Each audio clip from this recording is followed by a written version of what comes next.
Halo semuanya, selamat datang di video pembelajaran mata kuliah media pembelajaran. Materi yang akan kita bahas kali ini yaitu mengenai perkembangan media dan media pembelajaran. Sebelum kita mulai isi videonya, kita harus tahu dulu nih mengapa kita perlu mempelajari materi ini pada mata kuliah media pembelajaran. Jadi, apa sih hubungan perkembangan media dengan mata kuliah media pembelajaran? Jadi, hubungan perkembangan media dan media pembelajaran dengan mata kuliah media pembelajaran yang pertama itu sebagai dasar pemahaman. Sebelum calon tenaga kependidikan itu mampu mengembangkan atau menggunakan media pembelajaran, mereka itu harus memahami dulu apa itu media secara umum dan khususnya dalam media pembelajaran. Lalu, sebagai pemahaman sejarah dan evolusi. Jadi, dengan mempelajari perkembangan media dari masa ke masa, mahasiswa itu bisa melihat bagaimana teknologi dan metode penyampaian informasi itu terus berubah, yang nantinya itu akan berdampak pada cara-cara pembelajaran modern. Lalu yang ketiga, sebagai ragam media. Jadi, mahasiswa itu perlu mengenal macam-macam media agar bisa memilih, mengembangkan, dan memanfaatkan media yang paling tepat sesuai dengan kebutuhan pembelajaran. Yang terakhir, analisis perbandingan, yaitu membandingkan perkembangan media umum dan media pembelajaran. Mahasiswa itu mampu menganalisis secara kritis bahwa tidak semua perkembangan media langsung cocok diterapkan dalam pendidikan. Nah, setelah menyimak video ini, berikut adalah tujuan pembelajaran yang perlu kamu capai. Sehingga pokok bahasan yang akan kita bahas yaitu yang pertama, pengertian media secara umum. Lalu yang kedua, pengertian media pembelajaran. Yang ketiga, perkembangan media umum.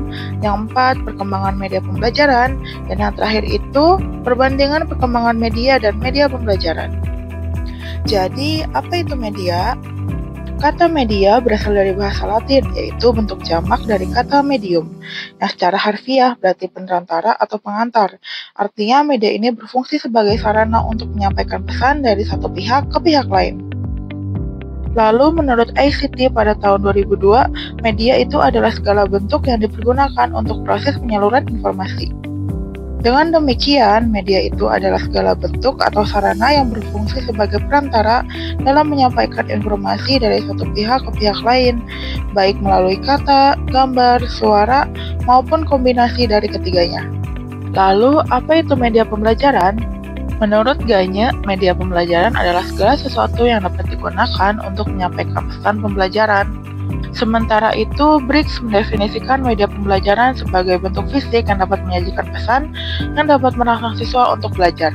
Dengan demikian, media pembelajaran itu adalah segala bentuk alat atau sarana, baik secara fisik maupun non-fisik, yang digunakan untuk menyampaikan pesan pembelajaran sehingga dapat merangsang minat, perhatian, dan aktivitas belajar peserta didik. Selanjutnya, kita masuk ke dalam perkembangan media dari masa ke masa. Yang pertama, generasi surat kabar.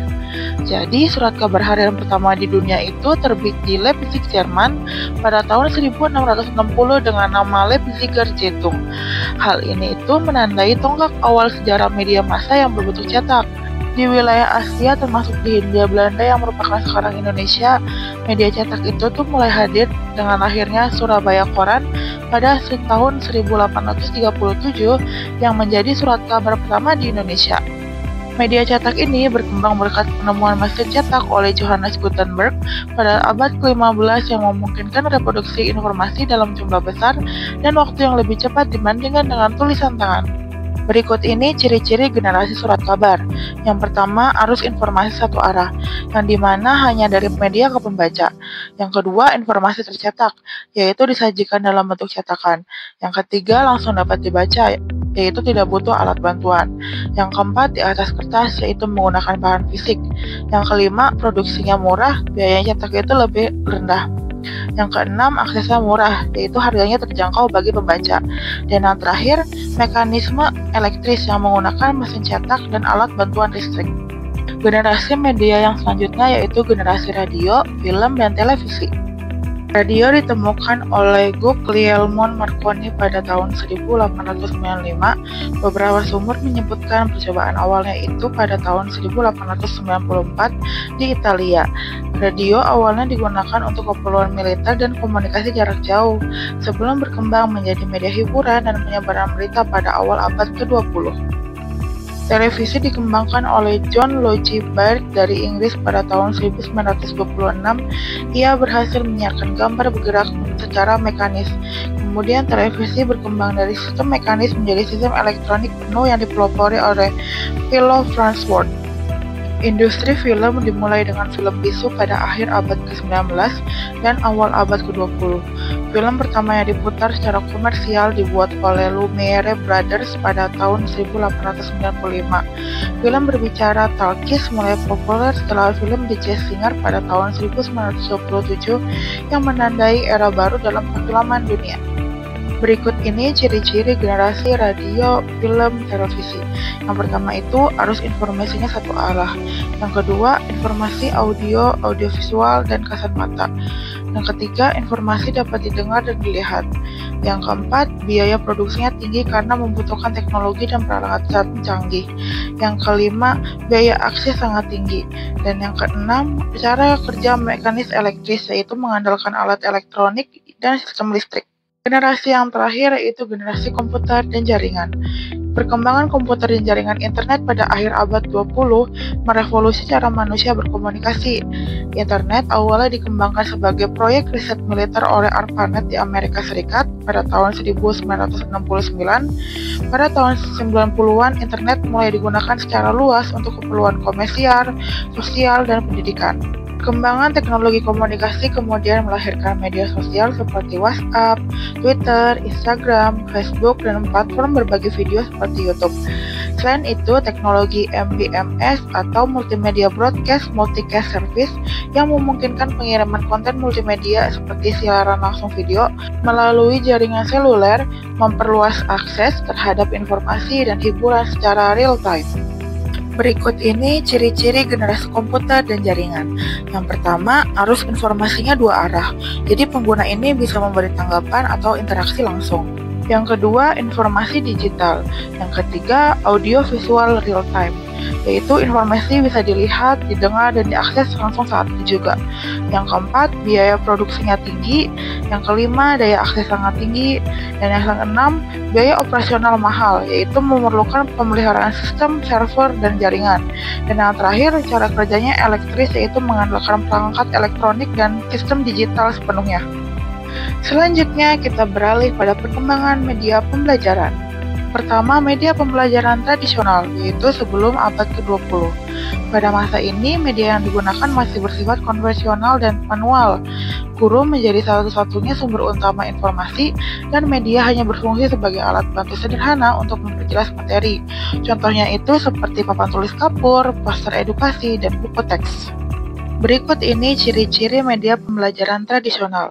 Yang pertama itu non-teknologi, yaitu tidak memerlukan alat elektronik atau perangkat digital. Yang kedua, visualnya itu statis berupa gambar atau tulisan yang tidak bergerak. Yang ketiga, satu arah, di mana informasi hanya mengalir dari guru ke siswa. Yang keempat, bergantung pada keterampilan guru, yaitu efektivitas penyampaian sangat bergantung pada kemampuan guru dalam menjelaskan materi. Yang kedua, media audio dan audiovisual pada tahun 1920-an hingga 1960-an, di mana kemajuan teknologi suara dan gambar menemukan media baru yang lebih dinamis. Guru tidak hanya berbicara, tetapi juga menggunakan film, radio, dan televisi untuk menyampaikan materi pembelajaran. Contoh medianya itu seperti radio edukasi, film dokumenter pendidikan, dan televisi pembelajaran. Berikut ini ciri-ciri media audio dan audiovisual. Yang pertama, menggabungkan suara dan gambar. Yang kedua, meningkatkan atensi siswa dengan menarik perhatian dan membantu fokus dalam pembelajaran. Dan yang terakhir, masih bersifat satu arah.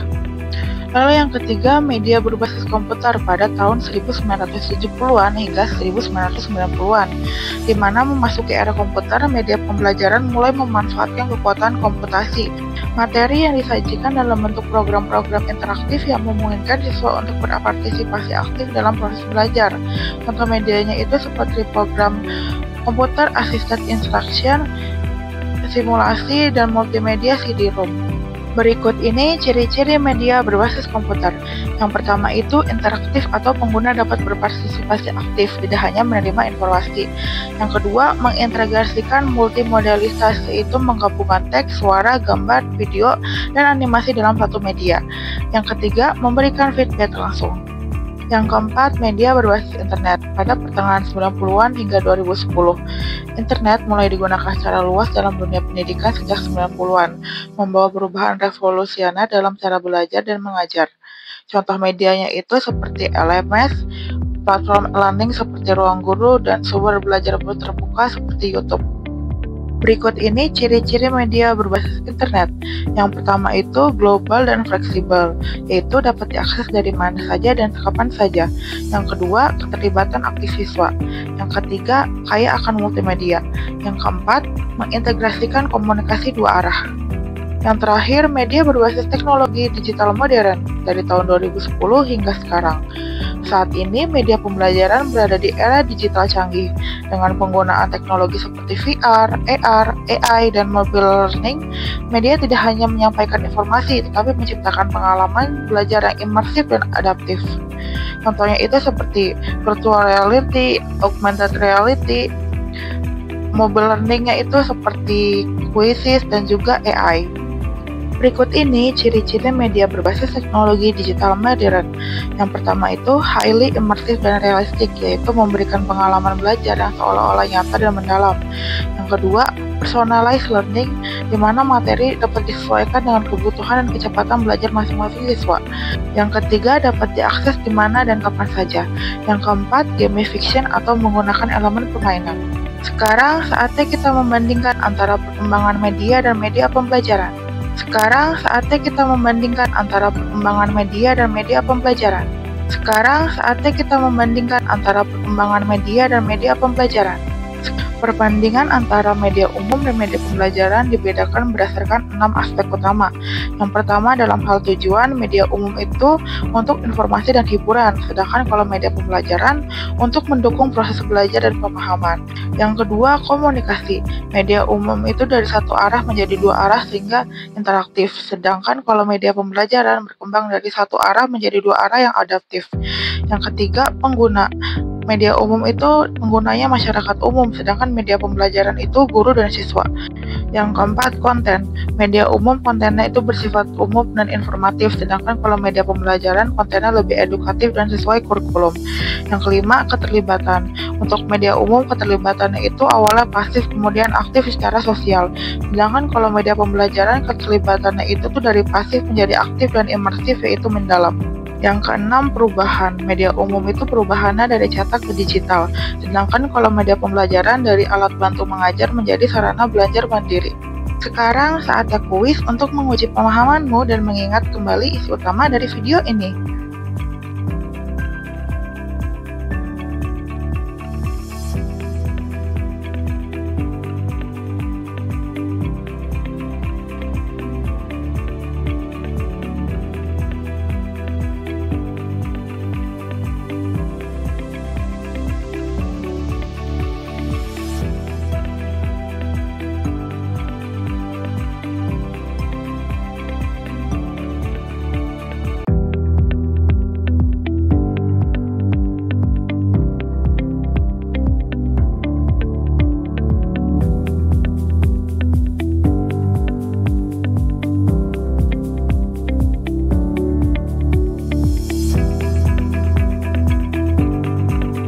Demikian video pembelajaran kali ini tentang perkembangan media dan media pembelajaran.